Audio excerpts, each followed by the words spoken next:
el resto de lo que queda hablar y vamos a discutir la clase de la lesión y la muerte celular. Entonces, diferente a lo que hablamos la semana pasada, que son cosas normales que le pasan a la célula, este curso se llama patología.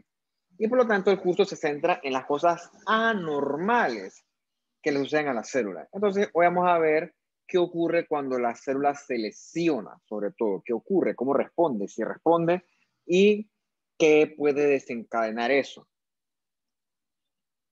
Entonces, la semana pasada hablamos de la biología. En la biología vemos los mecanismos normales de la célula. ¿Qué ocurre en condiciones perfectamente controladas? O sea, perfectamente fisiológicas. Pero bajo condiciones normales, las cosas no siempre son así. Siempre ocurren cosas que nuestro cuerpo pues no espera. Y entonces, para responder a esas cosas, tú tienes mecanismos de adaptación. Entonces, antes de entrar a los mecanismos de adaptación, nosotros vamos a estudiar qué cosas lesionan a las células y qué cambios ocurren entonces en esas células lesionadas. Y una vez que la célula o el tejido se lesiona, ¿por qué o cómo eso le provoca un signo o un síntoma a un paciente? Bueno, realmente no vamos a estudiar cómo ocurren los síntomas porque eso es materia de otro curso, pero por ejemplo, ¿por qué cuando un paciente le da un infarto del corazón, por decirles algo, por qué la función cardíaca disminuye? ¿Okay? Vamos a estudiar por qué ocurre eso. Entonces, antes de entrar a hablar sobre qué es esto de la lesión celular, hay que repasar dos conceptos, que son la etiología y la patogénesis. La etiología, de forma resumida, es la causa de la enfermedad. O sea, ¿qué desencadenó la enfermedad?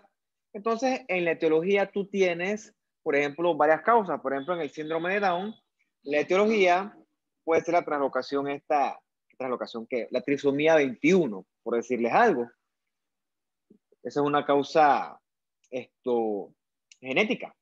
Pero hoy en día la mayoría de las enfermedades son multifactoriales. Por ejemplo, el paciente, citando el mismo ejemplo, el paciente se infartó del corazón. ¿Por qué se infartó? Bueno, hay muchos factores que giran en torno a por qué ese paciente se infartó. Factores propios del paciente y factores que entonces sí tienen que ver con el medio ambiente. Entonces, eso es lo que te explica por qué tienes dos hombres, porque está demostrado que ocurre más en hombres, porque tienes dos hombres de 60 años, uno se infarta y el otro no, porque uno está expuesto a factores que el otro no, factores ambientales, factores genéticos, y al final del día, por eso es que eso se engloba esto más que todo en el saco ciego de las enfermedades multifactoriales. O sea, enfermedades que tienen que ver con mi propio susceptibilidad genética y con factores propios del ambiente. Por eso es que esto es muy variable. Si eso no fuera así, aquí pudiéramos perfectamente evitar estar enfermos solamente con prevención. Y eso se puede, pero tiene su limitación también. Entonces yo sé que la meta es prevenir la enfermedad, pero no siempre es posible. ¿Okay? O sea, ya les digo, eso fuera así, nosotros de salud no tuviéramos trabajo. Y el otro concepto es la patogénesis. ¿Okay? En la patogénesis te explican cómo la enfermedad progresa, ¿okay? Qué mecanismos la enfermedad usa para progresar, para avanzar, y durante ese periodo, cómo la célula y cómo las moléculas implicadas pueden ir cambiando. Entonces, esto es lo que tú tienes en la enfermedad.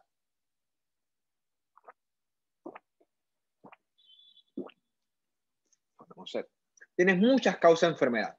Por ejemplo, vamos con esta que está aquí. Tienes un trauma, ¿ok? Un trauma, por ejemplo, estabas cocinando y te cortaste. Entonces, ese cambio, ese trauma en tu tejido, provocó que el sitio de la cortada tuviera unos cambios estructurales y cambios también bioquímicos a nivel de las células lesionadas.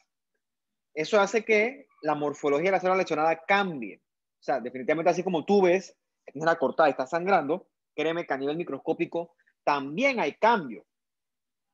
Y producto de esa cortada, eso te va a doler, eso se va a hinchar, se va a poner rojo, etc. O sea, realmente así es como de forma general se aborda cómo se produce la enfermedad. Entonces, cuando eso ocurre, tus células pueden resistir. pueden adaptarse. ¿Ok?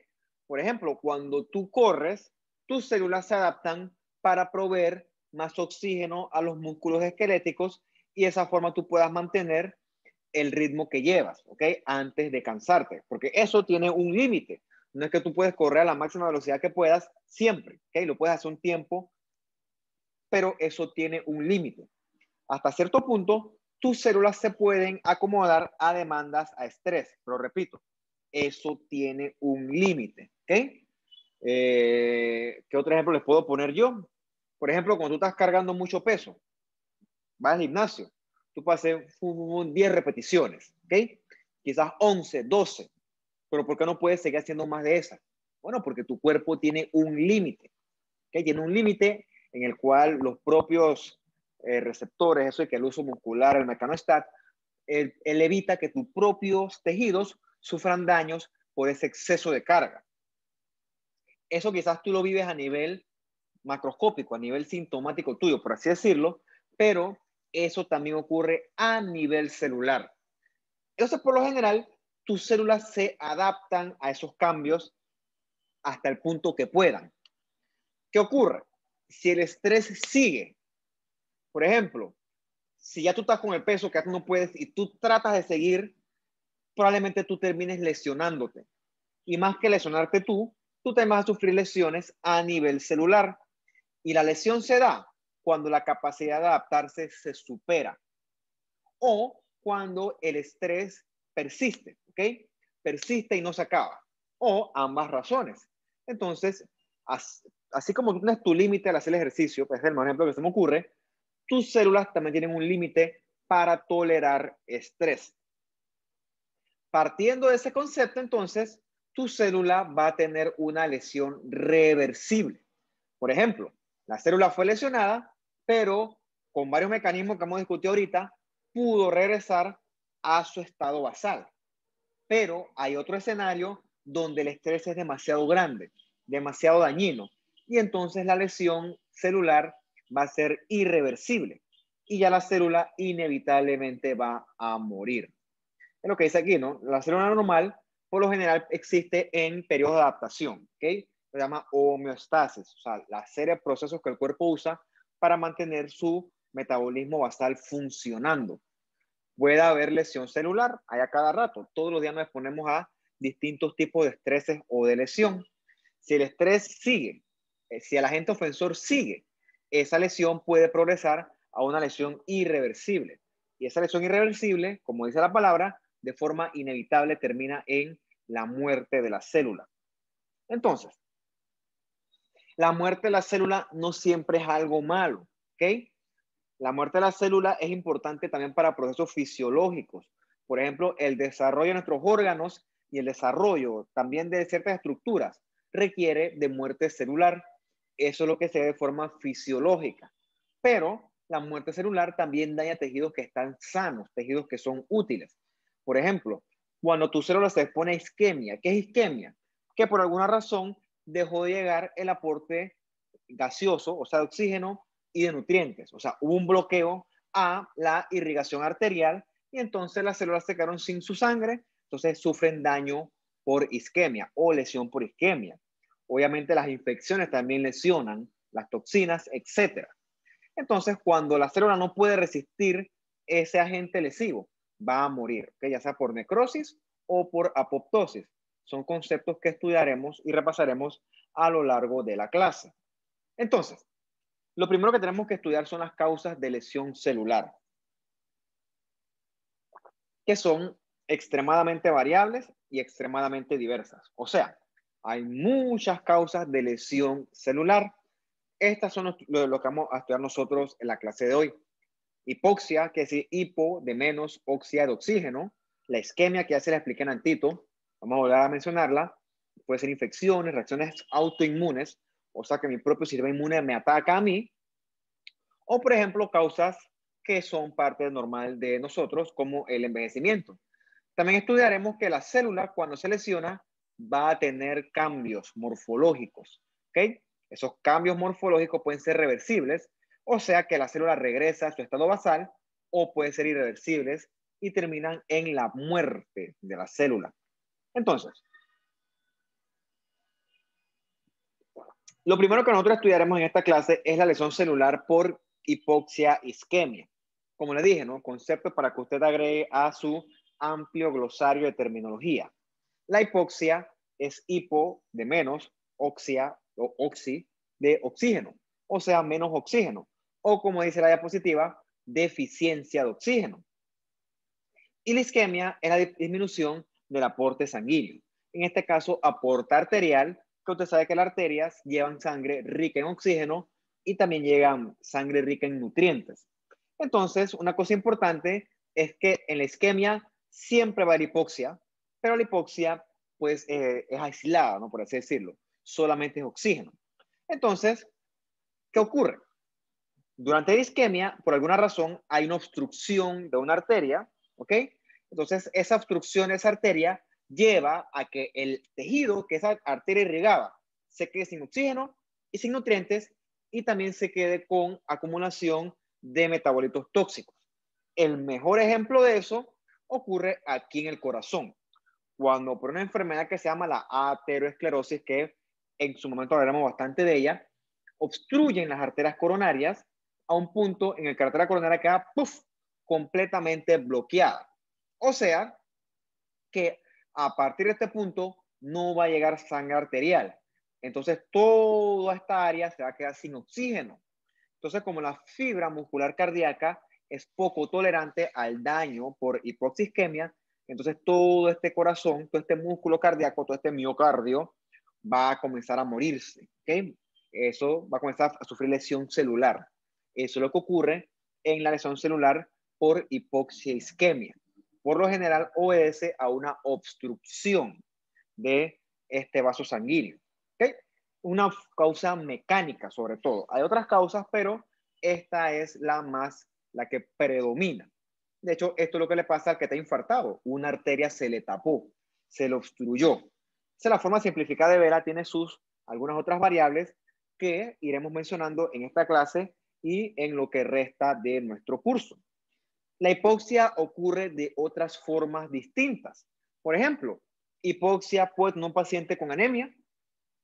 Por ejemplo, ponte que mi hemoglobina ahorita es de 16, que es lo que está normal. Bueno, tienes un paciente que por alguna razón tiene una hemoglobina de 5, ¿ok? Ese paciente no va a tener la misma cantidad de eritrocitos que yo, por lo tanto, no va a tener suficiente vehículo para transportar el oxígeno. Entonces, él puede sufrir daño por hipoxia, ¿ok? Por ejemplo, otro paciente que tenga una enfermedad a nivel pulmonar, una enfermedad que le evite o que no le permita el intercambio a nivel alveolar. Entonces, ese paciente te puede hacer daño por hipoxia y no necesariamente tener ningún tipo de obstrucción a una arteria. Ejemplo de un paciente con EPOC o con asma, que son enfermedades obstructivas, esos pacientes tienen dificultad para el intercambio gaseoso. Entonces, su sangre se oxigena menos, pero es porque ocurre un daño a nivel pulmonar. O el otro escenario es en la intoxicación por monóxido de carbono, que la discutiremos más adelante. Bien. El otro ejemplo ocurre cuando tu célula se expone a algún tóxico, ¿ok? Algún tóxico del ambiente que puede ser cualquier cosa. Hay una máxima que eventualmente discutiremos nosotros, que está escrito en la diapositiva, que dice que cualquier sustancia tóxica, voy para atrás, me equivoqué, cualquier sustancia es tóxica en la dosis elevada, cualquiera, por ejemplo, hasta el agua. Si tomas mucha agua, también va a ser tóxica en una dosis lo suficientemente elevada. La sal, poquita es buena, pero en dosis elevadas puede ser tóxica, puede ser dañina. Ejemplo, el azúcar en dosis chiquititas es buena, en dosis elevadas es mala. Por ejemplo, las grasas que consumimos en dosis moderadas es buena, en dosis elevadas es mala. ¿Ok? Y eso ocurre hasta con el mismo oxígeno. ¿Ok? En dosis pequeñitas es bueno, pero cuando hay hiperoxigenación, eso también es malo. Más adelante estudiaremos por qué. Entonces, lo que les quiero decir con esto es que todos los días nuestro ambiente nos expone a agentes que son potencialmente tóxicos. Por ejemplo, como dice aquí, alcohol. Tú tomas un trago, no te vas a morir, no te hace daño, pero puede que te tomes la botella entera, puede que sí. Humo de cigarrillo, bueno, el humo de cigarrillo es universalmente la única cosa que yo nunca recomendaría. O sea, para mí, cualquier otro vicio con moderación, pues es hasta cierto punto aceptable. Pero el cigarrillo es el peor vicio que uno puede tener. O sea, eso es factor de riesgo para la enfermedad que a ti se te ocurra. La que tú me mencionas ahorita mismo es un factor de riesgo el cigarrillo. O sea, así que ni uno, ¿ok? Aparte que es caro, se ve mal, se te pega el olor a la ropa, se ve desagradable, se ve poco profesional, tantas cosas, ¿ok? Lo mismo los medicamentos. Una pastilla de acetaminofén, 500 miligramos, es buena, te quita dolor de cabeza, te baja la fiebre. Pero si te tomas el frasco entero, en dosis tóxicas, eso es perjudicial, posiblemente mortal, ¿ok? Entonces, ves que estamos expuestos constantemente a tóxicos del ambiente. El que le voy a explicar es este monóxido de carbono. ¿Qué ocurre? Tú sabes que normalmente tu eritrocito tiene hemoglobina, ¿ok? Esa hemoglobina sirve para transportar oxígeno. ¿Qué ocurre? Este monóxido de carbono es más afín por la hemoglobina. Entonces, él se pega a los sitios de unión donde normalmente debería ocuparse el oxígeno y entonces lo desplaza. Entonces, el oxígeno se queda sin lugar a donde sentarse. Eso es como si tú vas en el metro parado y te quitan el asiento, ¿ok? Entonces, te quedas parado. Entonces, cuando hay monóxido de carbono, el oxígeno se queda parado y no puede llegar a los tejidos. ¿Cuándo ocurre eso? Cuando hay intoxicación por monóxido de carbono. ¿Qué produce monóxido de carbono? Las emisiones de los carros, por ejemplo. Eso es lo que le ocurre a la gente cuando va a los push o a las casas de citas, si quieren usar el nombre más elegante, y dejan el carro prendido. Como es un sitio cerrado, todo eso se llena de monóxido y entonces el monóxido comienza a desplazar el oxígeno de la hemoglobina y entonces la persona comienza a sufrir lesión celular por hipoxia hasta que finalmente se muere, ¿ok? Se muere, eso es una causa de muerte. De las infecciones hablaremos en su momento. La razón por la cual generan lesión celular son 1.400.000 y sumando. Por ejemplo, tienes aquí un epitelio escamoso estratificado clásico del esófago. Esto está lleno de hongos, ¿ok? Una clásica candidiasis. Entonces, esos bichos tienen muchos mecanismos para dañar nuestras células y provocarnos daños. De ello hablaremos un montón en su respectivo momento. Tu sistema inmune, como dice aquí, tu sistema inmune está diseñado para defenderte de cualquier tipo de infección y lo hace muy bien. El problema es que a veces nuestro sistema inmune se encuentra a estos gérmenes que, por ejemplo, son difíciles de destruir. Entonces, comienzan a utilizar mecanismos que son demasiado poderosos para destruir estos gérmenes y lo que terminan es haciendo más daño al tratar de erradicarlos. Eso es como si, por ejemplo, hay un robo y entonces un policía agarra y tira una granada, ¿okay? Y explota el local. Sí, mataste al maleante, mataste al delincuente, pero también mataste a 10 personas inocentes y destruiste el local. Entonces, estás haciendo más bien que daño. Hay veces que nuestro sistema inmune hace acciones similares. Por tratar de erradicar un bichito, una bacteria y que está mal puesta, mal perdida, termina soltando bombas nucleares que lo que hace es generar más daño a tu tejido. El mejor ejemplo que se me ocurre con eso se da con la tuberculosis, que eso en su momento lo discutiremos, claro, hasta el punto que usted le corresponde. Un buen ejemplo de esto son las alergias. Por ejemplo, muchas de las alergias ocurren en respuesta a agentes que normalmente no son peligrosos. Por ejemplo, la persona que es alérgica a los mariscos. O sea, los mariscos no son nada perjudicial. ¿Me explico? Pero ¿qué ocurre? Esa persona que es alérgica tiene un sistema inmune hiperactivo, ¿ok? Que actúa demasiado fuerte y entonces nada más que huele el marisco y ya la lengua se le hincha, ¿ok? Entonces, eso es porque tiene un sistema inmune demasiado hyper, demasiado potente, ¿ok? Solamente para mencionarlo, porque en su momento daremos 2 clases o más bastante extensas para hablar del sistema inmune. De las genéticas también hablaremos en su momento, pero vamos a mencionarlo aquí también. Por ejemplo, una anomalía en un solo gen, todo lo que discutimos en la clase pasada, una sola cosita puede tener manifestaciones fenotípicas muy importantes en el paciente. Por ejemplo, el paciente con síndrome de Down, ¿ok? Que en un 95%, 90, no sé cuánto es el porcentaje, la cosa es que bien alto, todos son por trisomía 21. O sea que tienes un cromosoma extra en el 21. Bien. El retraso mental de esos pacientes es muy relativo. De hecho, cuando tú buscas hoy en día, ellos tienen una inteligencia casi que normal con respecto al resto de los individuos. Así que realmente la parte del retraso mental no es lo que me preocuparía a mí directamente, sino que estos pacientes tienen un montón otras cosas que sí los ponen en peligro. Pueden tener anomalías cardíacas, tienen mayor riesgo de desarrollar leucemia.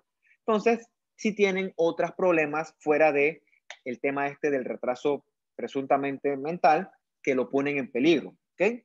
Y eso ocurre por parece simple, pero no lo es, anomalías genéticas. Entonces, por ejemplo, usted sabe que los genes codifican para la síntesis de proteínas. Si los genes están defectuosos, entonces la proteína o la enzima que se sintetice va a ser defectuosa. Eso es como si, por ejemplo, a ti te dicen, mira, ahí está la cajeta esa para que armes ese closet y no te dan las instrucciones. Y tú como que, dale, yo lo hago. Haces una chambonada ahí, que nada más que haces por una ropa y ¡blum! Se va todo abajo, un gancho se va todo abajo. Entonces, eso es porque no tuviste las instrucciones adecuadas o las herramientas adecuadas. Lo mismo ocurre en nuestro cuerpo.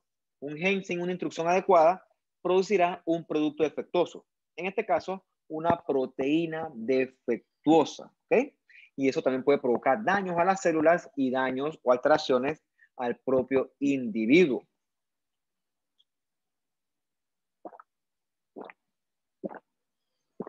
Que no toma agua en todo el día. Como estoy en el hospital con la cosa de COVID, no me gusta tomar agua porque eso involucra quitarme la mascarilla y, me explico, ¿no? Ya me he acostumbrado, me da buco seco. Déjeme rellenar la otra de agua porque esta no dura mucho. Qué seta, increíble.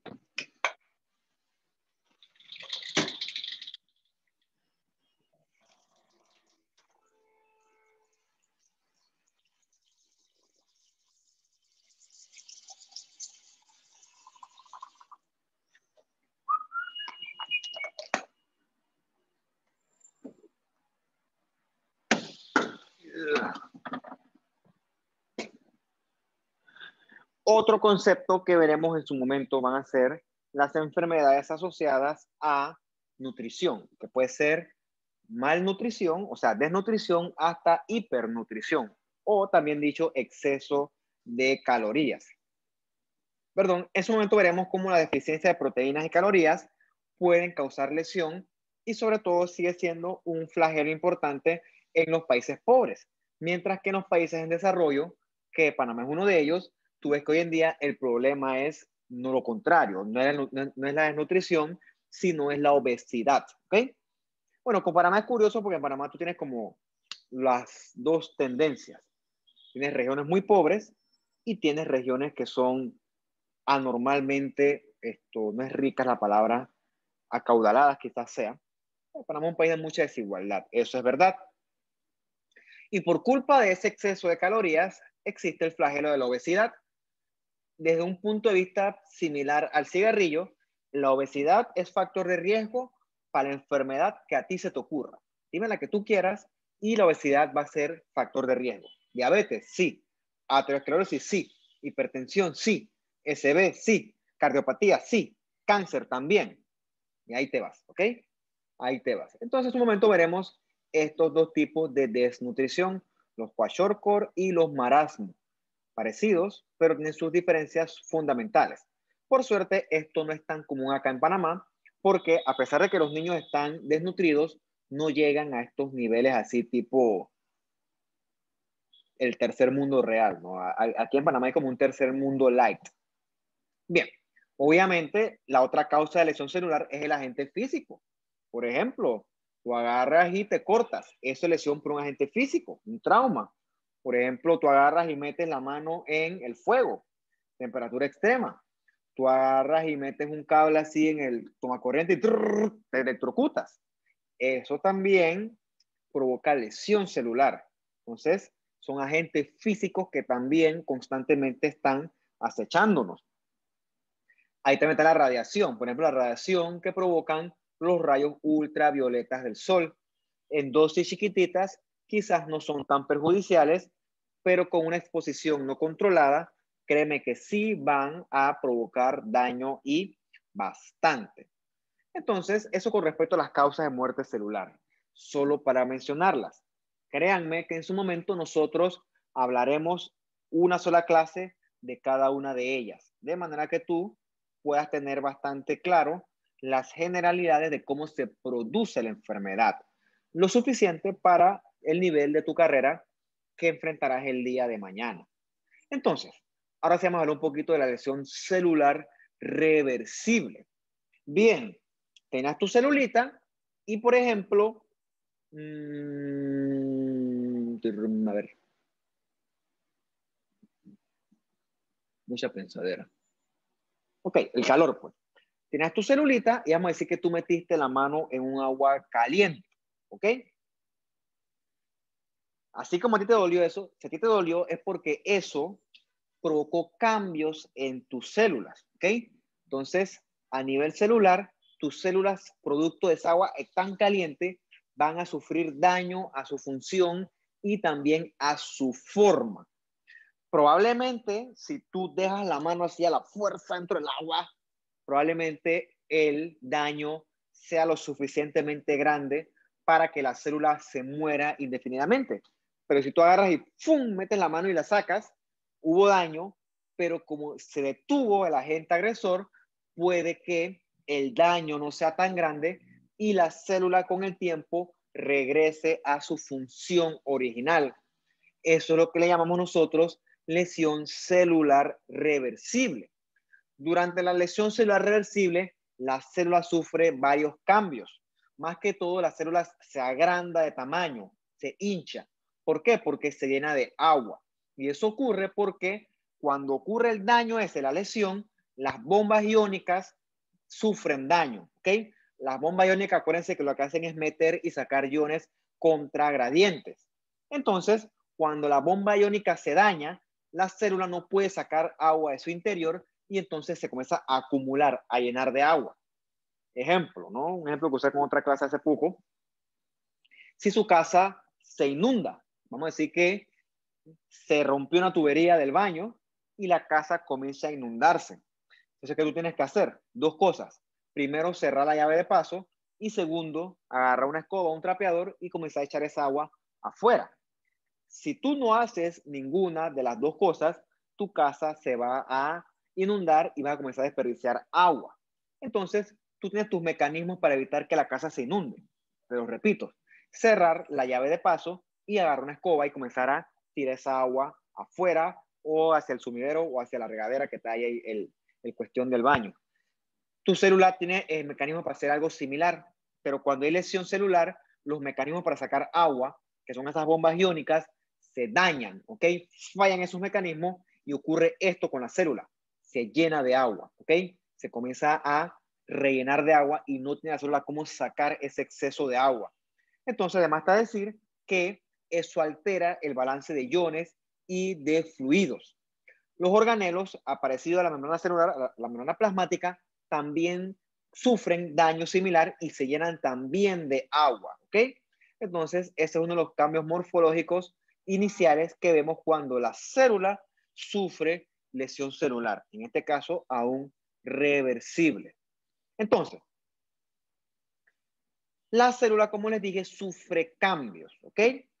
Entonces, uno de los cambios cuando sufre lesión es que se llena de agua, porque aparte que se dañan sus mecanismos de bombas iónicas, la membrana, que recuerden que era selectiva, se vuelve muy permeable al agua, ¿ok?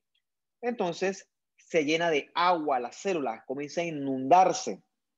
Entonces, a nivel del órgano afectado, ese llenado de agua puede hacer que el órgano aumente de tamaño. Ese yo, por ejemplo, el hígado, ¿no? Se llena de agua y puede que se ingurgite, se congestiona, aumenta de tamaño. Al aumentar de tamaño, eso puede comprimir los capilares y eso hace que la célula se vea, el órgano se ponga pálido, ¿ok? Y entonces, tiene, por ejemplo, acá estos túbulos renales, ¿no? Epitelio, cúbico simple, perdón, epitelio cúbico simple, entonces por alguna razón hubo lesión celular, la razón que más te guste. Entonces tú ves cómo cambia la morfología de esto, ves cómo la célula se pone más grande, el citoplasma es más abundante, más claro, ¿ok? ¿Por qué? Porque la célula se está llenando inevitablemente de agua, porque la permeabilidad y las bombas iónicas se han alterado, o sea, se llena el citoplasma de agua. También puede llenarse el citoplasma de lípidos, por eso que también puede hacerse bien rosado, bien eosinofílico, ¿ok? Porque es como si pasara un terremoto en tu casa, todo se altera, ¿ok? Todo se cae, se inunda todo. Algo similar ocurre en la célula que está sufriendo daño. El cambio graso sobre todo es prominente en los órganos como el hígado, ¿no? que el hígado que él metaboliza grasa. Entonces, del punto de vista morfológico, cuando una célula sufre daño, el citoplasma se pone eosinofílico, rosadito, como este que tú ves acá. También se pierden las superficies especializadas apicales, ¿ok? Por ejemplo, las microvellosidades o los cilios. Otra cosa importante es que, por ejemplo, con los epitelios, usted sabe que los epitelios tienen sus uniones intercelulares. Bueno, cuando hay lesión celular, eso se pierde. Y tú ves por aquí, por ejemplo, ves los espacios entre célula y célula. Y ves que el tubo renal se puede romper, se puede partir. Eso ocurre cuando hay lesión celular. Todos los elementos con membrana también se pueden hinchar, se llenan de agua, ¿ok? Y entonces también puedes comenzar a ver dentro del citoplasma fosfolípidos de la membrana que le llaman colectivamente figuras de mielina. Entonces, todos estos son cambios morfológicos que te indican a ti que la célula está sufriendo lesión celular, por lo menos hasta este punto, tipo reversible.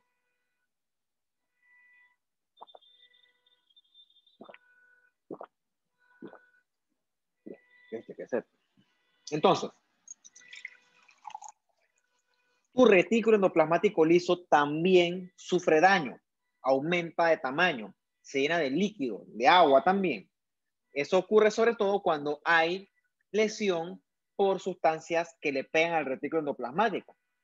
Por ejemplo, recordemos que el hígado metaboliza gran parte de los medicamentos. Entonces, si el paciente se intoxica con medicamentos, él va a poner a trabajar a su hígado a muchas más revoluciones de lo que normalmente está acostumbrado. Entonces, con el tiempo, la capacidad de adaptación se va a superar y esos retículos lisos van a comenzar a sufrir daños. Por ejemplo, los pacientes que toman medicamentos de forma crónica, sus hígados se adaptan y entonces los retículos endoplasmáticos lisos aumentan de tamaño para poder soportar ese estrés constante. ¿Okay? Es un tipo de adaptación. Adaptación, discutiremos, es el viernes, hoy no. Entonces, hasta este punto puede que la célula compense sus mecanismos y entonces agarre y trate de recuperar a su estadio normal. Por ejemplo, ve aquí, ¿no? Tu célula normal, ocurrió lesión, ves como la membrana se llenó de líquido, ¿ok? Se inundó toda la célula, aparecen las fibras de mielina, todos los organelos se hinchan, pero si el estímulo, ¡pum!, cesa o cede, se acaba el estrés, la célula tiene mecanismos para volver a recuperarse. ¿Qué ocurre? Si el estrés persiste, entonces nuestras celulitas entran en un punto de daño sin retorno, ¿ok? O sea, ya la muerte celular va a ser inevitable. Cuando eso ocurre, la mitocondria pierde su función. Entonces, imagínense ustedes que la mitocondria es como el motor del carro. Sin motor, el carro no va a andar. Entonces, eso es fundamental. Otra cosa que ocurre es que definitivamente la membrana plasmática sufre daño que no podemos recuperar y que también el DNA y sus componentes también pierdan su integridad estructural. Cuando estas cosas ocurren, ya los mecanismos compensadores son sobrepasados y entonces la célula entra en el punto de no retorno. O sea, va a morir. Entonces, la muerte celular depende, por ejemplo, del tipo de lesión y de la severidad de la lesión. Por ejemplo, no es lo mismo quemarte con agua a 50 grados, que está como media tibiecita. Por ejemplo, ponte que de mañanita haces un café tú y te lo tiras, te quemas, ¿no? El café estaba caliente, pero el café no estaba a 100 grados, ¿ok? Entonces, no es lo mismo tomate un café caliente que tomate un café a 100 grados, si es que se puede eso. Lo mismo, no es tomate un sorbito, ay, me la lengua, agarrate toda la taza, ¡blup! Aventártela toda, y otra. O sea, eso cambia, eso varía. Entonces, hay lesiones dentro de las lesiones. Hay lesiones que son muy graves, como dice aquí, ¿no? Un insulto severo. Por ejemplo, la isquemia es un insulto severo. ¿Okay? Cuando tú le privas a una célula de su sangre arterial, la célula muere rapidito. Y hay células que son más susceptibles a este tipo de daño. Por ejemplo, las células del cerebro, las neuronas, la glía y también la fibra muscular cardíaca. Obviamente las toxinas también. Cuando ocurren ese tipo de daños, de insultos tan severos, se dice que nuestras células sufren una muerte que es accidental. Al principio el concepto enreda, pero ¿por qué es accidental? Porque la célula no tiene la oportunidad de recuperarse. Repito, se le considera accidental porque la célula no tiene la oportunidad de recuperarse. O sea, tu célula siempre va a tratar de resistir el daño, pero cuando se pierde esa capacidad, consideramos que la muerte es accidental y entonces viene la famosa necrosis, ¿ok? Necrosis es célula muerta, ¿ok? Y la necrosis la vemos cuando hay insultos que son bien graves. Repito, la isquemia, las toxinas, en dosis adecuadas, por cierto, las infecciones también son bien malvadas y un trauma potente también. La necrosis es irreversible. Una célula necrótica ya murió, ya, dead, muerta, ¿ok? Y hay veces que la necrosis, no hay veces, la necrosis, el daño siempre es grave. O sea, la célula, mira por ejemplo aquí, esta morfología es la reversible. Pero mira este punto acá que todo se destruye. O sea, aquí la célula puede intentarlo, ¿ok? Puede tratar de recuperarse, pero no va a poder, ¿ok? No va a poder. Eso es como, por ejemplo, con un tipo, no es lo mismo que le metan un tiro en el dedo gordo del pie, sí, le puede doler mucho, va a quedar cojeando, pero puede que no se muera, a que le metan un tiro en la cabeza, ¿ok? Tú sabes muy bien que el tiro en la cabeza probablemente va a ser en un porcentaje llegando a 100% fatal, pero en el dedo gordo del pie izquierdo quizás no. Entonces, cuando ocurre un daño así tan grande, ya los mecanismos para tratar de recuperar la célula ya no aplican. El daño es excesivo y entonces viene lo que conocemos nosotros, como dice aquí abajito, necrosis. ¿Okay? Necrosis. Bien, como les dije, ¿no? Cuando quizás la lesión celular es más light, o sea, es más leve, la célula utiliza ciertos mecanismos, ¿ok? Que le permiten entonces tener una muerte un poquito más controlada. Entonces, esa muerte controlada o programada es lo que nosotros le llamamos la apoptosis. Es una muerte limpia, por así decirlo. Bien, voy a repetir el ejemplo porque la verdad es que yo lo inventé y entonces es de mi autoría y si yo quiero usarlo 100 veces, lo voy a usar 100 veces. Por ejemplo, tienes un viejito de 80 años que vive solo. Obviamente a los 80 años tú tendrás cualquier cantidad de comorbilidades que te acompañen. Entonces, por ejemplo, ponte que sea tu vecino, cascarriabia, no sé qué, que siempre te jodía, nada más que te veía ya te mentaba siempre la madre, como todo buen viejo. Y un día resulta que tú llevas ya 2 días que no lo ves y de repente, ya huele focó. Un muerto es una cosa que huele bien focó. O sea, eso, tú no quieres oler eso, eso huele horrible. Entonces resulta que el viejito se murió en su casa y se pudrió en su casa. Entonces, cuando ocurre eso, no es que tú puedes dejar el cadáver ahí y ya vas para adelante. No, no, no, es una muerte sucia. Es una muerte que requiere un levantamiento de un cadáver. Hay que hacer una investigación, hay que hacer la autopsia para ver que se murió. Llegan a la policía, al edificio, a la casa, cercan la casa, le ponen la cinta amarilla. Un montón de cosas, nada más porque el señor se murió. Eso es una muerte que no es controlable, ¿okay? Es una necrosis, una muerte sucia. Otra cosa es que la necrosis también llama inflamación. Imagínense que inflamación es como el levantamiento del cadáver, por así decirlo. Muy distinto a que un viejito de 80 años con múltiples comorbilidades se muera en la sala de un hospital. Probablemente en la sala de un hospital ya todos sabíamos que el viejito en cualquier momento podía fallecer. O sea, cuando el señor fallece, oye, el señor fulano de tal ya tiene signos vitales. Ya, nadie corre, nadie se alborota, nadie nada. Llega la técnica, nada más lo tapa, le cierra los ojitos, le quita los tubos y ya. Lo van a la morgue y ya. O sea, quizá el familiar lo llore, porque obviamente es su familiar, pero era esperado. O sea, es una muerte limpia, por así decirlo.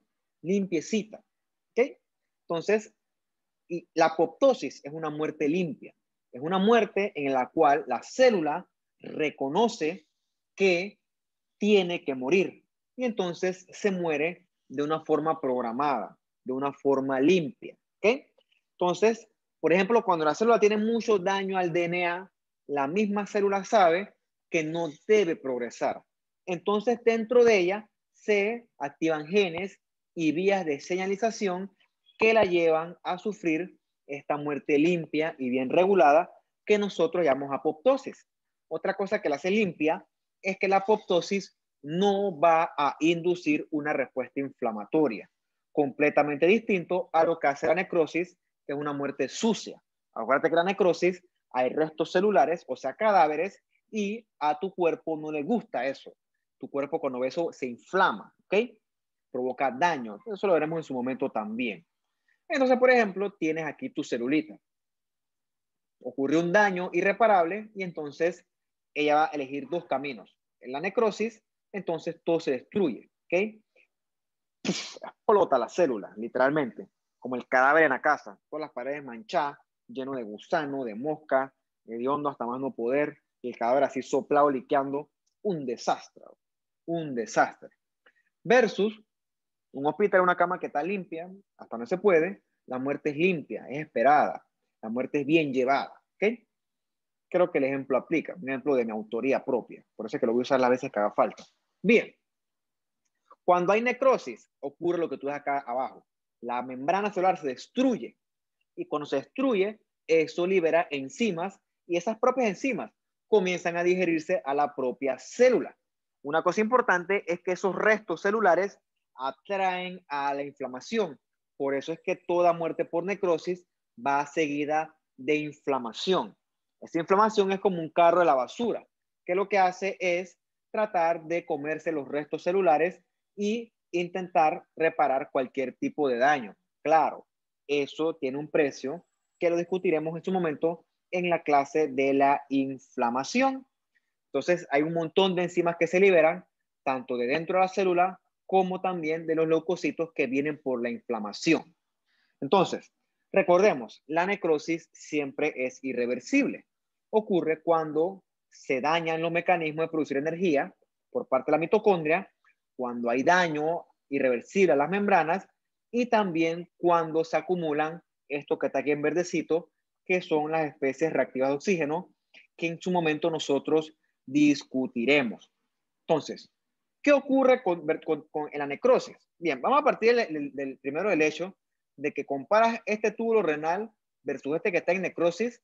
O sea, esto está completamente irreconocible. ¿Ok? Irreconocible. Que es como cuando tú ves un perrito en la calle muerto, atropellado. Queda irreconocible. O un gato, no sé, el animal que menos te guste. Entonces, en la necrosis, la célula se pone muy citoplasma, muy rosado, muy eosinofílico. Se puede llenar también de lípidos, producto de los fosfolípidos de la membrana, formando las figuras de mielina. También son llamativos los cambios a nivel nuclear. Tú ves que los núcleos aquí se ven bien con unas pasitas, chiquititos y negritos. Bueno, eso se llama pignosis, ¿ok? Que es que el tamaño nuclear disminuye y la cromatina se pone bien condensada, bien basofílica, está bien negrita. Con el tiempo, el núcleo se puede fragmentar, se llama cariorexis. Y eventualmente, ves en una célula que no tienen núcleo. Los núcleos se pueden comenzar a digerir por enzimas, se llama cariolisis. Entonces, todo esto que está aquí es el cadáver de lo que fue esto que está acá arriba. Entonces, esto no puede estar en tu cuerpo, ¿ok? Entonces, esto se inflama, llegan a células, se lo comen, se liberan enzimas y obviamente eso provoca daño al tejido en el cual está ocurriendo. Otra cosa es que Las grasas que están aquí son afines por el calcio. Y eso puede hacer que cuando haya lesión celular repetitiva, los tejidos se pueden calcificar. ¿Okay? Se pueden calcificar.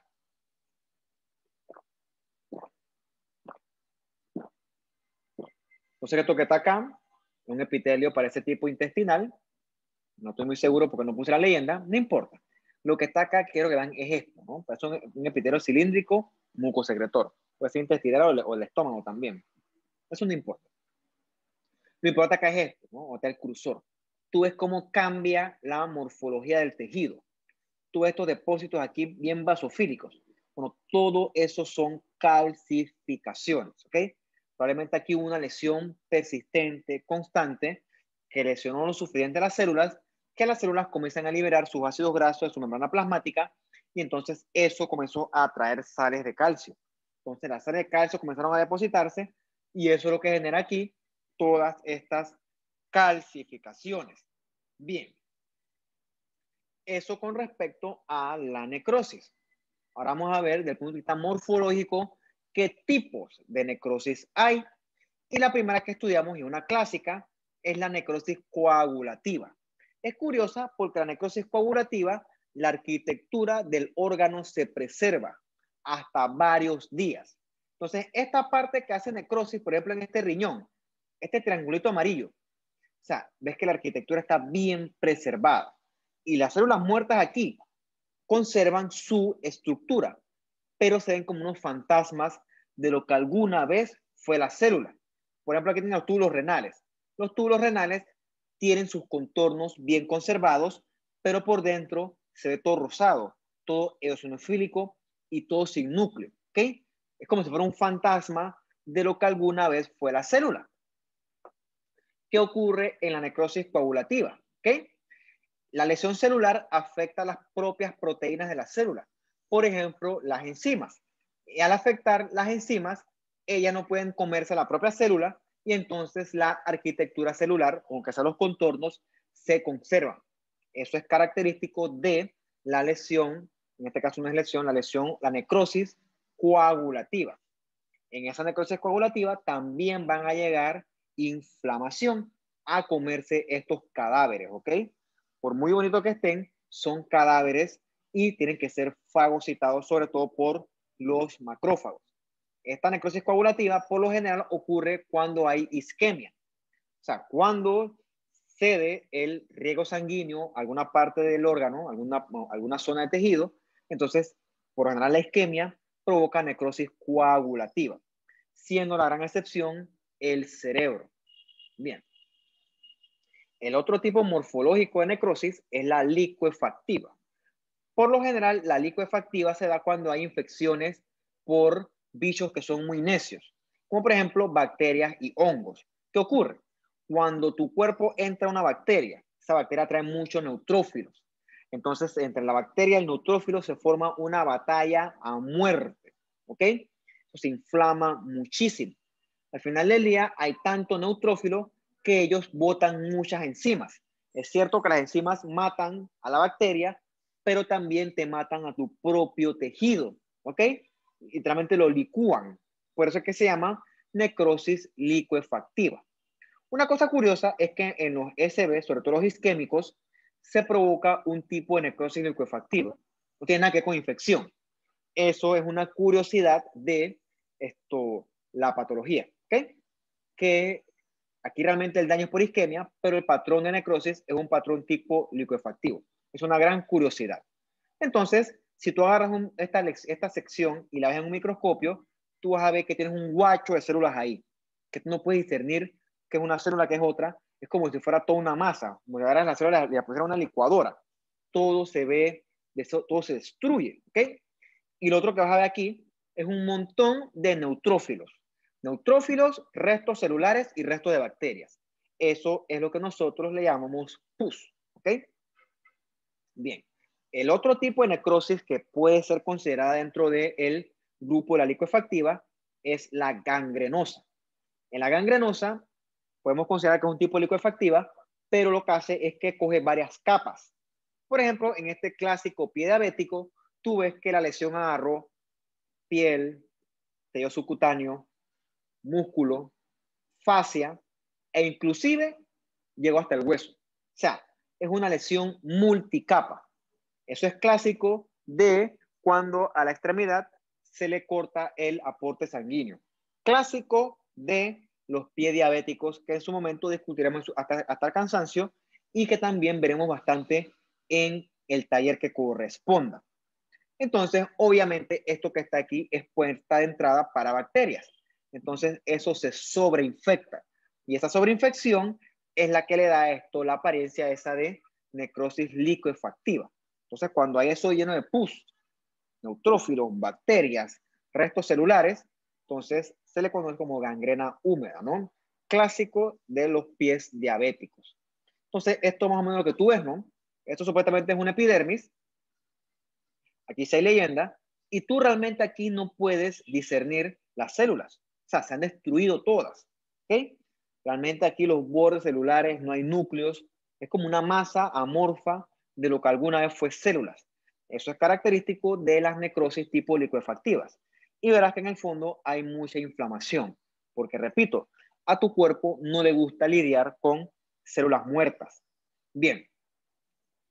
El otro tipo de necrosis, solamente para tu curiosidad, es la casiosa. La necrosis casiosa es la clásica de la tuberculosis. Entonces, aquí es un pulmón y toda esta área blanca es clásico de la necrosis casiosa de tuberculosis. ¿Por qué? Porque el que lo describió dijo que esto parece un queso. ¿Okay? Casiosa de queso. Entonces, toda esta cosa aquí amarilla, blanca, está llena de células muertas, destruidas. ¿Okay? La arquitectura se destruye. Y tú lo que encuentras aquí son muchos macrófagos y muchos leucocitos formando lo que nosotros de forma morfológica le llamamos granulomas, o sea, esto que está acá. Entonces, aquí hay una bola, ¿ok? Una bola que esencialmente son puros macrófagos rodeados de un collarete de linfocitos y en el centro hay necrosis, ¿ok? Son granulomas con necrosis central. Son clásicos de la tuberculosis y estos son un patrón de inflamación que ocurre frente a algo que no es fagocitable. Ejemplo, la bacteria de la tuberculosis, o sea, las micobacterias. Son bacterias que se han adaptado para poder chifiar la respuesta inmune por fagocitosis y por eso es que el cuerpo se frustra y al final del día queda provocando más daño a la respuesta inmune que el propio germen. Y la otra que la necrosis grasa, que quizás para usted no es tan importante porque es más de medicina, ocurre cuando hay pancreatitis aguda, que el páncreas libera sus enzimas y esas enzimas comienzan a degradar los propios, la propia grasa del peritoneo, ¿no? Entonces es clásico de esto. Entonces esto más para que usted sepa que también existe. Ve aquí los adipocitos, unos grandes, otros chiquitos, variable tamaño, no tienen núcleo, eso es necrosis grasa. Son adipocitos que están muertos ya. Otro tipo es la necrosis fibrinoide. A diferencia de todas las anteriores, la necrosis fibrinoide no provoca daños a nivel macroscópico. Esa necrosis fibrinoide se ve sobre todo en los vasos sanguíneos, donde aquí se depositan complejos antígeno-anticuerpo, ¿ok? ¿Ves el vaso aquí? ¿Ves esta cosa rosada? Eso es depósito de antígeno-anticuerpo. Aquí hay mucha proteína, mucho complemento, mucho complejo inmune, que es lo que le da la apariencia de esta rosadita bien bonita. Eso es lo que se llama el material fibrinoide. Eso se da sobre todo en enfermedades que son autoinmunes. Entonces, en la última parte de esta sección es la apoptosis. Como les dije, ¿no? Es la muerte celular programada. Entonces, durante la apoptosis, la célula sabe que se va a morir. Entonces, las propias enzimas de la célula degradan el propio ADN y sus propias proteínas del citoplasma. De manera que la muerte es bien controlada prácticamente dentro de las propias membranas. ¿Y por qué le digo esto? Porque ves que las membranitas continúan intactas. Gracias a este mecanismo limpio de morir, esto es perfectamente fagocitable virtualmente sin producir ningún tipo de inflamación. Entonces, como dice acá, eso es una diferencia fundamental versus la necrosis, ¿ok? La necrosis es sucia, llama inflamación, mientras que la apoptosis es limpia y no llama nada de inflamación. Apoptosis es importante desde el punto de vista fisiológico, por ejemplo, para el desarrollo de órganos, ¿ok? Y, por ejemplo, también es importante para terminar la respuesta inflamatoria, porque si las células de la inflamación no se murieran por apoptosis, seguirían inflamando forever, ¿ok? Pero cuando hay lesión celular, la apoptosis es importante, por ejemplo, cuando las células acumulan tanto daño al DNA que no pueden entonces repararse. Entonces, la apoptosis es importante porque balancea células que deben vivir y células que deben morir. Las células tampoco pueden ser eternas. Eso es antifisiológico. Entonces, la apoptosis se encarga de regular estos mecanismos. Eso lo logra por medio de la activación de esta vía, de las caspasas. Las caspasas se pueden activar por dos vías. La primera es la vía mitocondrial, que por ejemplo, cuando la célula sabe que inevitablemente tiene que morir, entonces la mitocondria, su membrana se convierte en más permeable. Entonces, ese aumento de la permeabilidad libera aquí, ¿no? Citocromo C. Entonces, este citocromo C activa las caspasas y eso comienza entonces a activar el camino este sin fin o sin retorno de la apoptosis. Entonces, por ejemplo, esta proteína que hay aquí, que es la BCL2, esto altera estos mecanismos. Entonces, hay ciertos cánceres que alteran esta BCL2, ciertos linfomas, sobre todo los linfomas foliculares. Entonces, en el linfoma folicular, las células neoplásicas son resistentes a la muerte por apoptosis. ¿Okay? Son un mecanismo por el cual el cáncer sobrevive y sigue causando daño. El otro mecanismo de activación es por la activación de receptores de muerte. ¿Okay? Por ejemplo, cuando el linfocito detecta que la célula tiene un daño irreparable y el linfocito club, activa una señal que indica que esa célula tiene que morir. ¿Okay? La cosa es que al final del día ambos mecanismos llevan a la apoptosis, donde se generan estos cuerpos apoptóticos que son altamente fagocitables. O sea, fue una muerte que fue limpiecita. Entonces, la apoptosis es visible en el microscopio, ¿ok? Entonces, la célula apoptótica, tú la ves con un núcleo, con una cromatina que se ve bien negrita, ¿ok? Se llama bien una cromatina bien condensada. Entonces, tú puedes ver también que ese núcleo se fragmenta, o sea que hay cariorexis con fragmentación del DNA. Las células apoptóticas son chiquititas también, ¿ok? Se les llama cuerpos apoptóticos. Y su citoplasma es bien rosadito, es intensamente eosinofílico. Entonces, todo esto que está con la flechita, estos son cuerpos apoptóticos que son fácilmente fagocitables. Y la otra cosa que tú vas a ver es que aquí en el fondo no va a haber o no debe haber inflamación. Por ejemplo, acá en este epidermis, ¿okay? Epitelio escamoso estratificado, queratinizante, tú ves estas celulitas que tienen unos núcleos negritos, ¿okay? Son núcleos con cromatina condensada, ¿okay? Núcleos pignóticos. Son núcleos propios de la apoptosis. Y ves que el citoplasma es como bien anaranjadito, o sea, es intensamente eosinofílico. Todos estos son cuerpos apoptóticos, ¿ok? ¿Por qué ocurre? Hay muchas razones. Solamente quiero que entiendan hasta este punto los cambios morfológicos que se ven durante la apoptosis. Y el otro mecanismo que me preguntaron en la clase pasada, la autofagia. Durante la autofagia, la célula entra en estrés. Por lo general es un estrés donde se queda sin fuente de obtener alimentos. Entonces, como dice la palabra, auto, de yo mismo, fagia. La célula se come sus organelos que quizás no son tan importantes. Entonces, al comerse sus propios componentes, se puede generar entonces energía y se garantiza la supervivencia de la célula. Claro, eso es para garantizar la supervivencia. Una vez que entonces la célula vuelve entonces a percibir nutrientes, ella también tiene la maquinaria para volver a sintetizar estos componentes. Pero claro, ¿no? Esto es una cosa que se da cuando hay deprivación extrema. Son mecanismos para que tú entiendas, mecanismos que tu cuerpo tiene para resistir estos estreses que son a veces tan violentos. Entonces, con esto tenemos esta parte de aquí. ¿Okay? 1 hora y 15, está bien, es un buen tiempo. Ojalá todas las clases fueran así de rápidas para ser más digeribles. Bien, vamos a tomarnos 5 minutos y entonces vamos a seguir con la siguiente parte de la clase, y al final hacen preguntas si quieren, ¿no? Porque yo sé que también es un poquito tarde. No, sí, 3 minutos. Deme 3 minutos y seguimos ya.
Listo, sigamos entonces. Déjame abrir la diapositiva acá, la otra de mecanismos. Okay. Este es casi lo mismo que el anterior, solo con unas cosillas extras. Cosillas extras. Listo, entonces ahorita vamos a hablar de lo que vimos anteriormente, pero cómo ocurre, cuáles son los mecanismos de lesión y de muerte celular. Entonces, vimos que hay varios tipos de lesión celular, de razones o de causas o de etiologías que llevan a la lesión de las células. Entonces, nuestras células pueden responder en función de qué tipo de lesión es, ¿ok? Cuánto dura esa lesión y cuál es la severidad de la lesión. Entonces, todos esos son elementos importantes que tienen que ver mucho con el tipo de desenlace que se vaya a dar.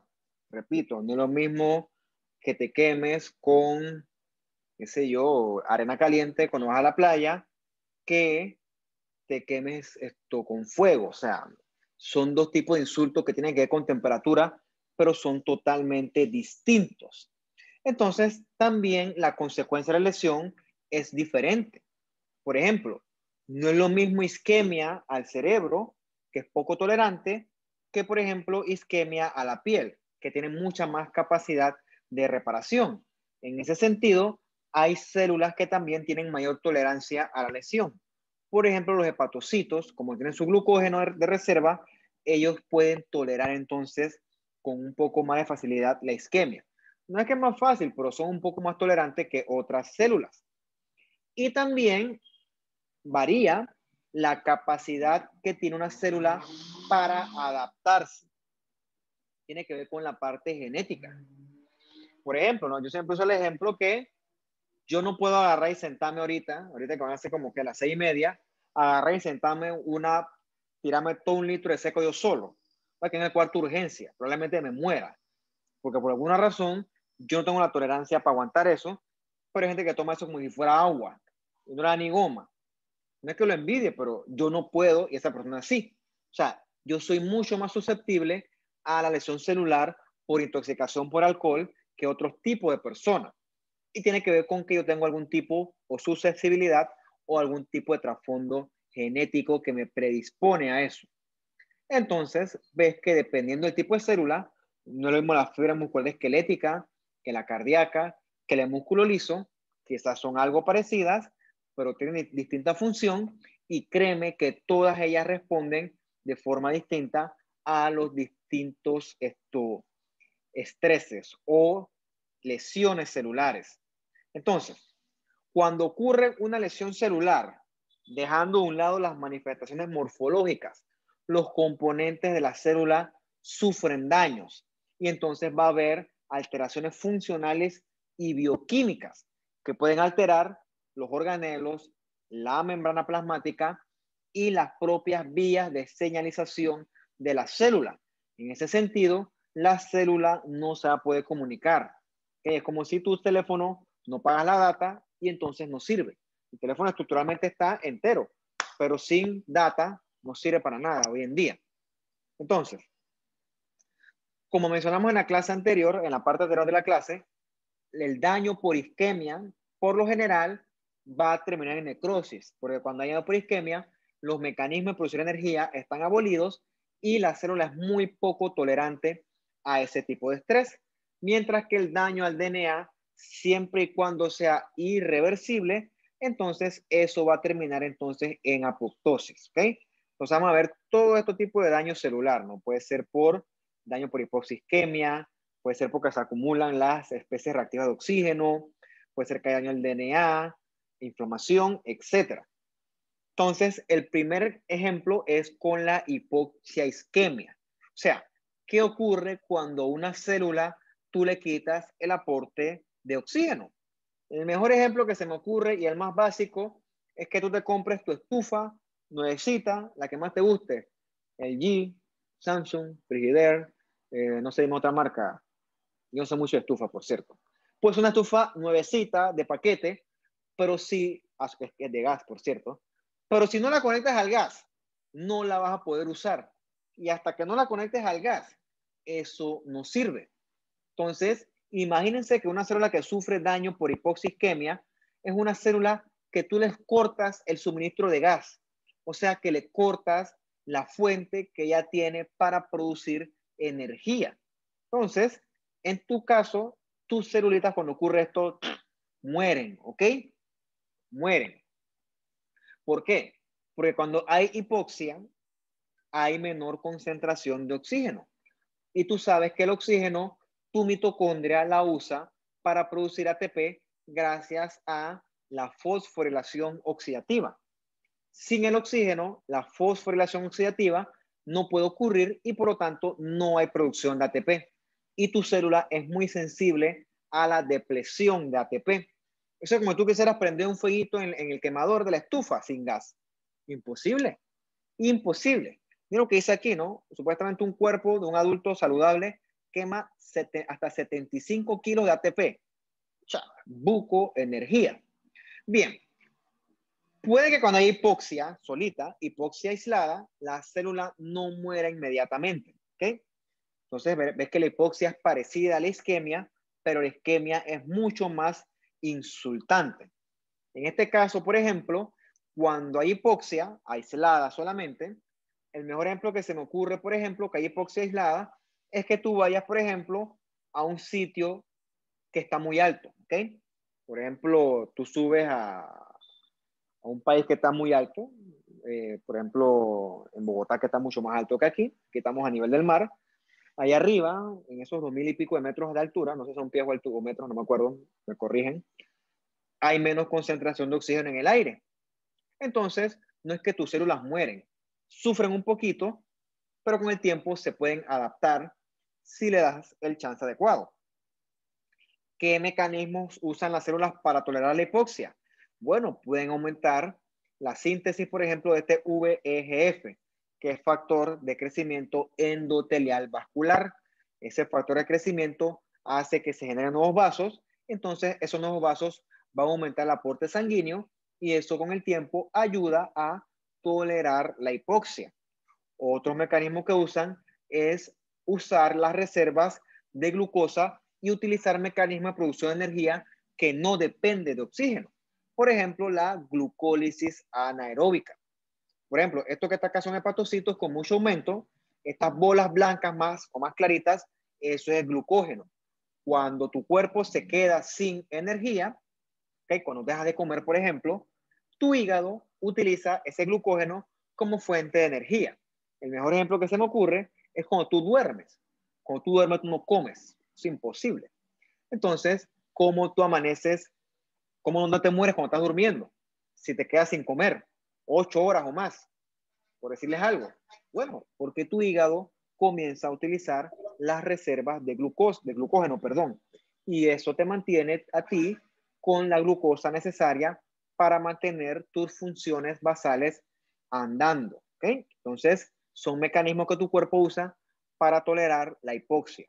Bien, cuando el daño es persistente, o sea, cuando la hipoxia es extrema o cuando hay definitivamente isquemia, entonces lo primero que sufre es la mitocondria. Entonces, la maquinaria para producir ATP se acaba, ¿ok? Y cuando la célula se queda sin esa propiedad de producir ATP, eso genera mucho daño. Eso, recuerden que ustedes que las bombas iónicas que les hablé en la parte anterior, eso requiere ATP, ¿ok? Sin ATP, tú no puedes sacar el agua dentro de la célula. Por ejemplo, o sea, si tú estás todo debiluncho, no tienes energía, créeme que no vas a poder sacar el agua de tu casa inundada, ¿ok? O sea, necesitas energía para hacer eso, necesitas esforzarte. Si tú eres un perezoso de la vida que te da igual esa agua, así como yo, entonces se va a quedar tu casa inundada, ¿no? Por decirte algo. Entonces, ves cómo la ausencia de energía infringe en que la célula se llene toda de agua.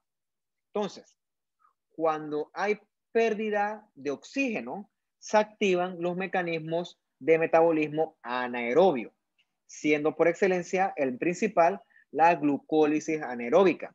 Es cierto, produce ATP, poquito, pero produce. Pero también produce mucho ácido láctico como desecho. Con el tiempo, si él se acumula, el pH baja, o sea que el medio se pone demasiado ácido y eso va a interferir con todas las actividades de la célula.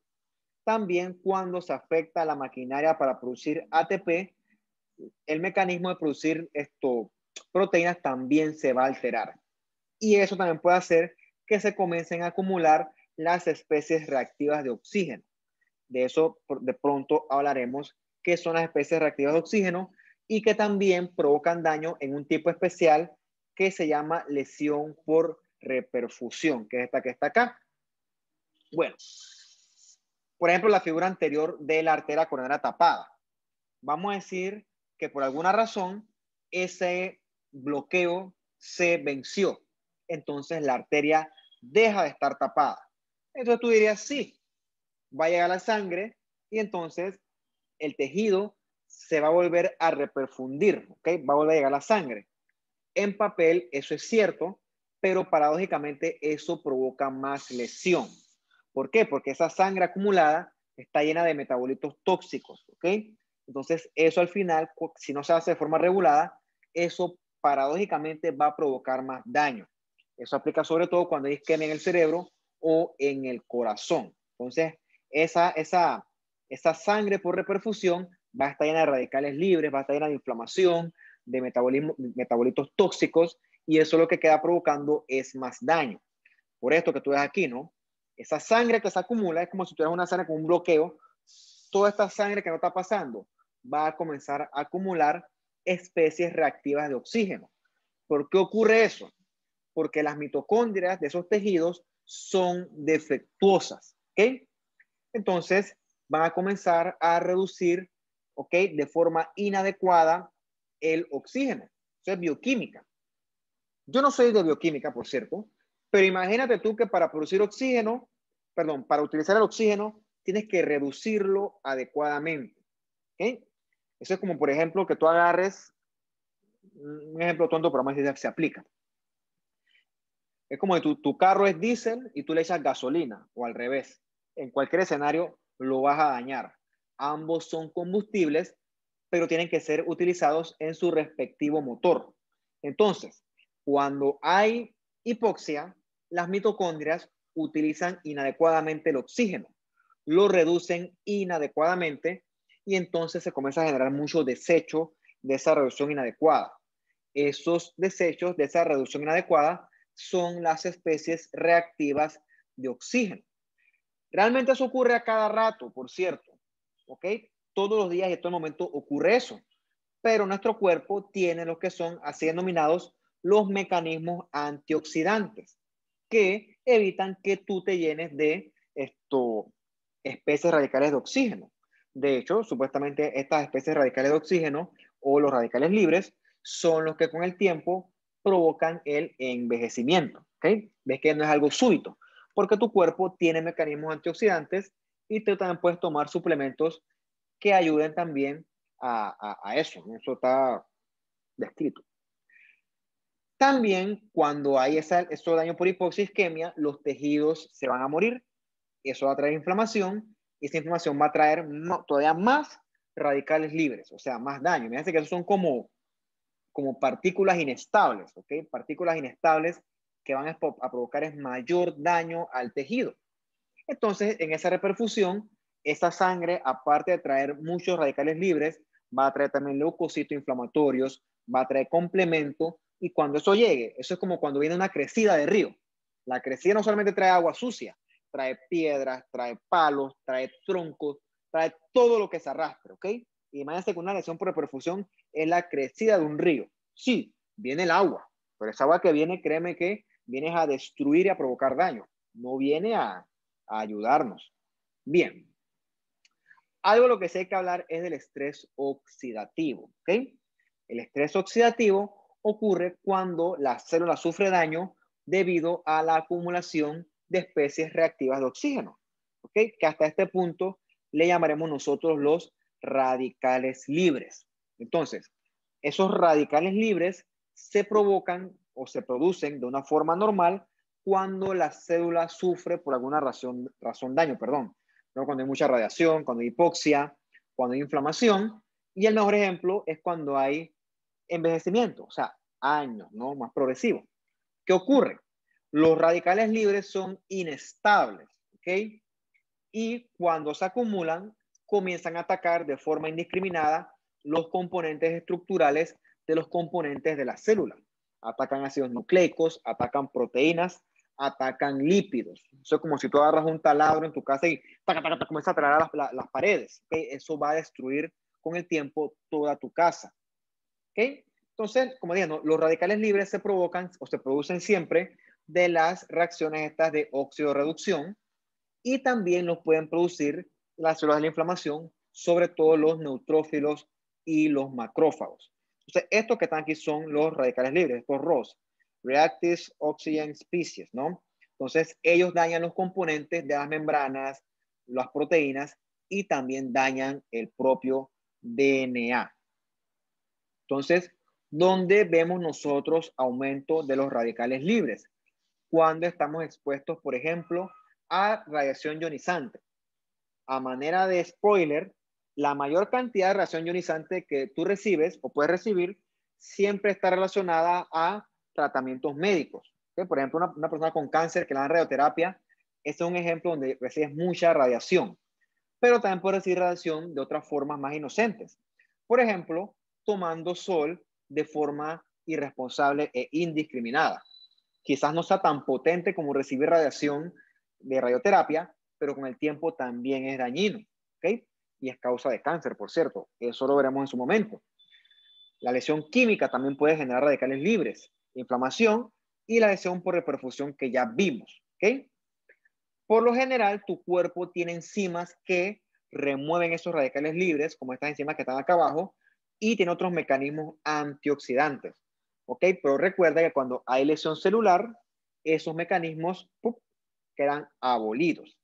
Entonces, todo esto tiene que ver con el daño a DNA por la formación de radicales libres, luz ultravioleta, contaminantes del ambiente, el tabaquismo, como tiene siempre está implicado en todo, entre otras. ¿Ok?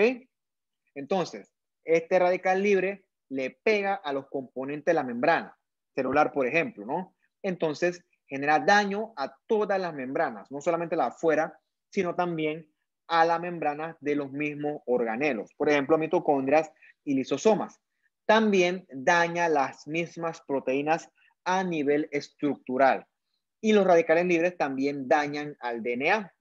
De hecho, ese daño al DNA con el tiempo se va acumulando y es la razón por qué nuestros tejidos con el tiempo van envejeciendo y el mismo individuo también envejece. Eso hasta cierto punto de forma controlada. ¿Okay? Ese daño al DNA también puede hacer que la célula se transforme a una célula maligna. ¿Okay? Eso también puede pasar. Bien, las toxinas también pueden provocar daño, ¿no? Toxina la produce, por ejemplo, una bacteria o también pueden ser químicos del ambiente. Las toxinas por lo general provocan daño muy violento que termina en muerte celular por necrosis, o sea, incontrolada. Entonces tienes toxinas como por ejemplo el mercurio, que el mercurio per se no hace daño, pero lo que hace el mercurio es que se une a las membranas, a las proteínas de membrana, perdón, y daña a las bombas iónicas, por ejemplo. ¿Ok? Entonces es una acción que es directa. O también tienes las toxinas latentes que forman radicales libres, como por ejemplo este tetacloruro de carbono que se usaba antes para limpiar, pero se comprobó que eso era tóxico, ¿okay? Bien tóxico. Entonces por eso es que hoy en día eso está prohibido. Un ejemplo de toxinas que generan lesión celular. La otra razón por la cual puede haber lesión es porque los organelos que producen proteínas, como el retículo endoplasmático rugoso, se pueden alterar. Entonces, eso va a hacer que esos organelos generen proteínas que están mal plegadas. Eso le provoca mucho estrés a la célula, que si no se controla, va a hacer que todo eso termine en apoptosis. Una proteína mal plegada puede terminar en mutaciones, ¿ok? O con el tiempo es lo que lleva a nuevamente el envejecimiento. En su momento veremos que hay infecciones que generan proteínas mal plegadas y que también pueden verse involucradas en la transformación neoplástica de ciertas células. O, por ejemplo, también enfermedades como el Alzheimer, que tiene que ver con plegamiento defectuoso de las proteínas. O sea, todo esto que está aquí es para que tú veas cómo algo parece tan banal como una proteína mal plegada, cómo eso genera tanto daño, ¿ok? Entonces, estas son todas puras enfermedades en las que tú ves cómo solamente una proteína que se daña genera tanto daño. La que más se reconoce aquí, por ejemplo, es la hipercolesterolemia familiar, que la proteína que produce el receptor del LDL se altera y provoca un montón de cosas que ya discutimos en la clase anterior y que en su momento también discutiremos, ¿ok? Entonces, también puede haber lesión celular porque se daña el DNA. Como les dije, ¿no? Nuestro DNA sufre daño constante. Lo que pasa es que tenemos mecanismos en el ciclo celular que ayudan a compensar ese daño. ¿Cuáles son causas de daño del DNA? Mutaciones, radiación, quimioterapia y también la acumulación de radicales libres. Cuando esto es controlable, la célula puede recuperarse, pero si el estrés persiste, la apoptosis es inevitable.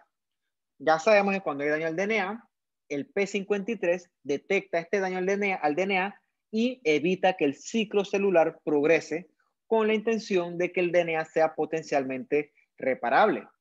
Si el DNA no es reparable, o sea, si el daño es muy grande, entonces P53 va a hacer que esa célula haga apoptosis, ¿ok? Eso es bueno, ¿ok? Eso evita que células malas sigan multiplicándose. Bueno, ¿qué ocurre entonces si el P53 está defectuoso, está mutado, está ausente? Entonces la célula que está dañada va a poder hacer lo que le da la gana y eso es lo que explica la formación de los distintos tipos de cánceres, ¿ok? La inflamación también provoca daño. En su momento lo estudiaremos en la próxima módulo de la inflamación. La inflamación destruye mucho. Así como la inflamación destruye bacterias, destruye hongos, destruye parásitos, la inflamación también destruye nuestros propios tejidos. Entonces, esto que está acá, por ejemplo, es un colon con una enfermedad inflamatoria. Tú ves cómo está todo destruido, todo lleno de leucocitos. Entonces, la inflamación descontrolada también es mala. ¿Ok? Entonces, otra más rápida realmente. Ahora sí terminé por hoy yo. Entonces, ahora si tienen preguntas, dudas, comentarios ustedes, algo que no quedó claro.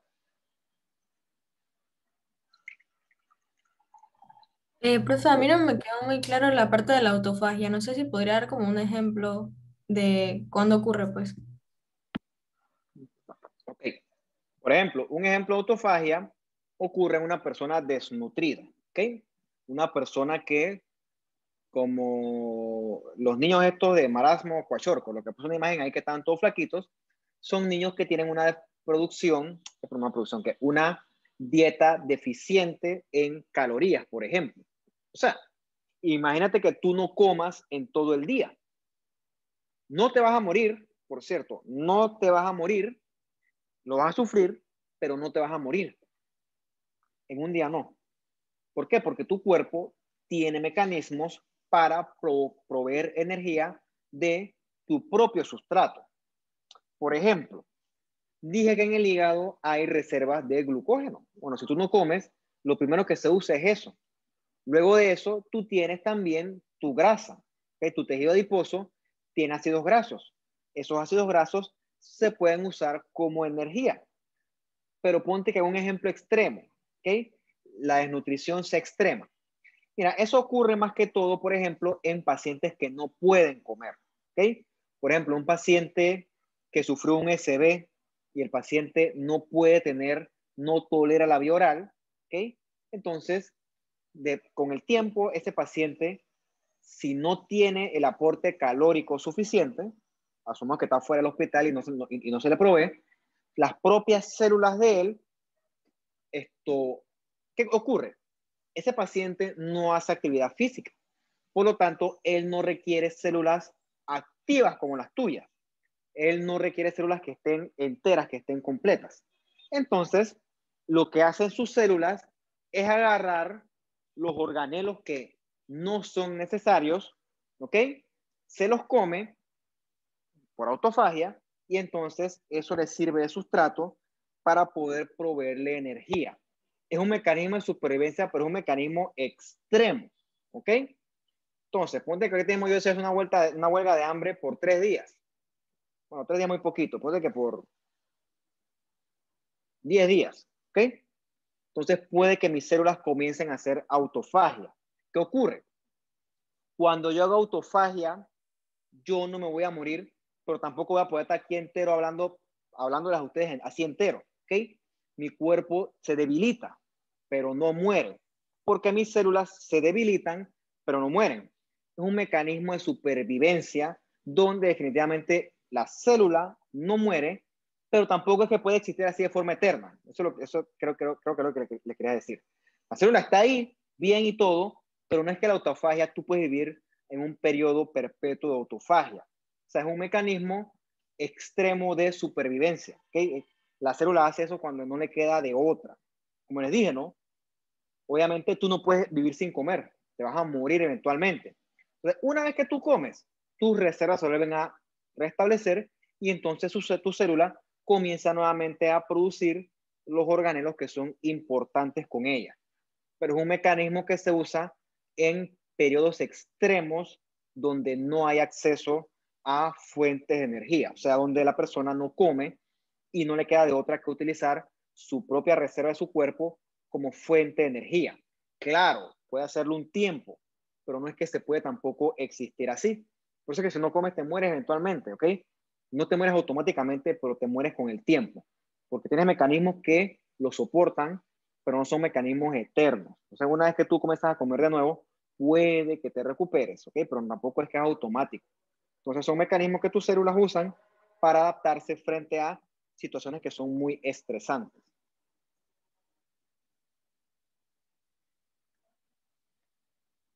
¿Qué más?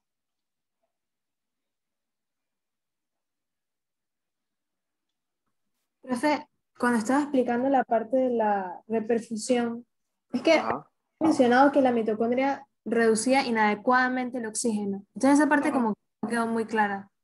Es que eso es bioquímica. Yo no me quiero meter en eso. Vamos a tratar de hacerlo, pero sin meternos en esa parte de reducción, porque eso es bioquímica y la verdad es que yo no soy profesor de bioquímica. Pero igual te voy a tratar de explicarlo al nivel que me sirve a mí. Déjame quitar esto aquí que no sé cómo lo puse. A ver si tengo un dibujito que me ayude. Y vamos a intentarlo. No, no va a servir.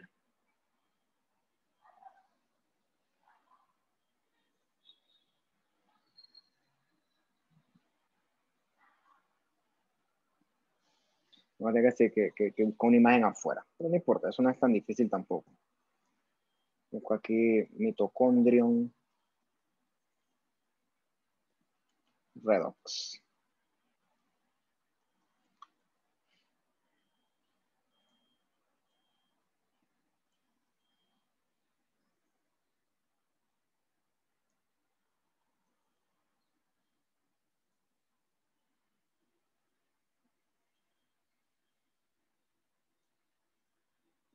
Sí, pero quiero descargarlo.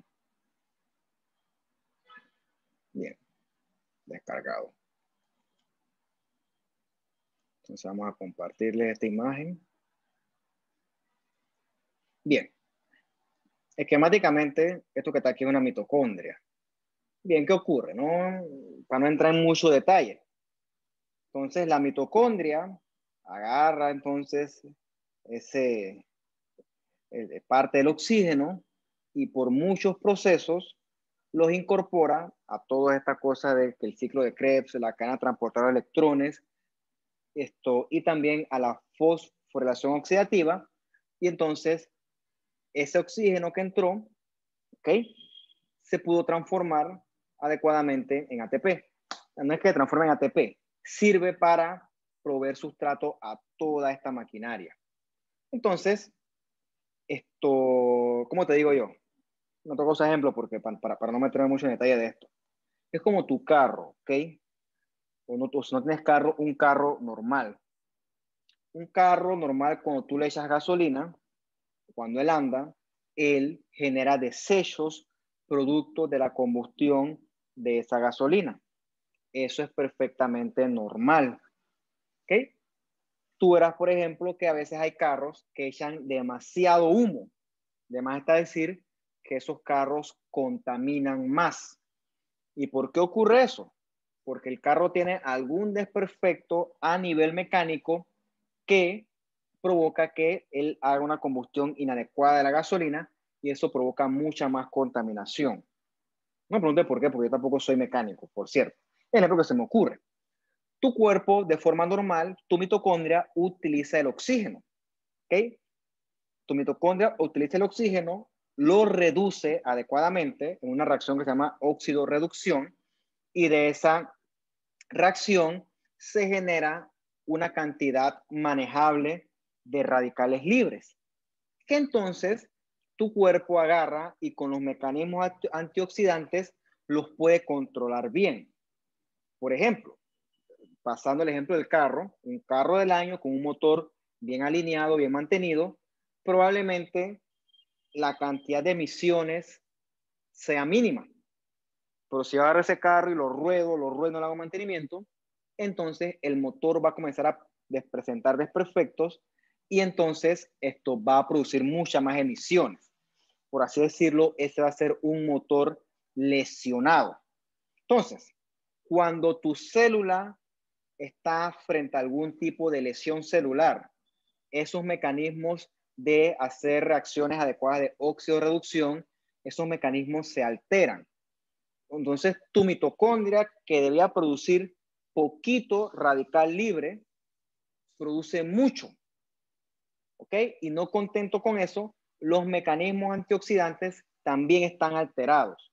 Entonces, por así decirlo, tienes un carro que provoca, el carro anda y todo, pero produce demasiadas emisiones de una forma anormal. Entonces, eso provoca mucha contaminación. Por así decirlo, en nuestras células ocurre un fenómeno similar. Cuando están lesionadas, la reducción es inadecuada y eso, la reducción del oxígeno, y eso provoca acumulación de demasiados radicales libres. Entonces, esa acumulación de radicales libres provoca más daño en la célula. Entonces, regresando a la reperfusión, cuando se reperfunde, esa sangre va llena de radicales libres. Y paradójicamente, eso provoca más daño. Claro, ¿cómo se evita eso? Eso ya es una cuestión de hemodinámica, que eso sí definitivamente no es mi área. Pero más o menos, sin entrar mucho en la bioquímica, eso es lo que ocurre cuando se altera la reacción óxido-reducción. Se generan demasiados radicales libres y eso es anormal. Listo, profe, gracias. No, gracias a ti. ¿Qué más, muchachos? Bien, yo le voy a preguntar algo, pero no es el momento, ¿ok? La pregunta mía era si habían visto lo del taller, ¿lo han revisado?